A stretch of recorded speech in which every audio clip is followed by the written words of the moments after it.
Je vois la migration comme une solution.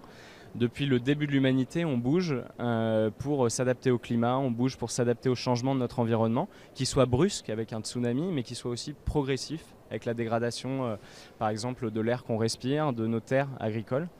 Et moi, je le vois comme une solution pour beaucoup d'individus, plutôt que comme une problématique.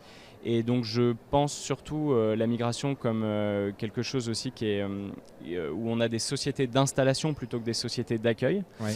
Et donc, je pense qu'il faut aussi qu'on change un peu notre prisme là-dessus.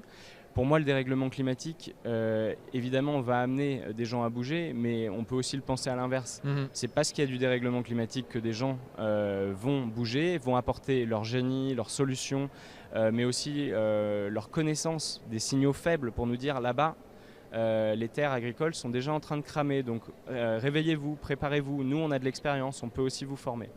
Et je pense qu'il faut s'organiser en tant que société aussi pour être capable de recevoir ces messages, de recevoir cette intelligence qui arrive grâce à la migration et non pas la considérer comme un problème supplémentaire à gérer. Des études ont été faites, une étude en Australie qui montre que lorsqu'on investit dans 1000 entrepreneurs réfugiés, c'est plus de 10 millions de dollars par an en fait, de revenus pour l'économie, au niveau des impôts, etc., enfin à tous les niveaux, et qui peuvent monter jusqu'à 100 millions en fait, au bout de quelques années, puisque les entreprises continuent de grandir, et donc du coup ça continue d'augmenter, donc c'est des bénéfices nets aussi pour une économie. Et voilà, c'est aussi ça que nous on va essayer d'aller constituer en Europe.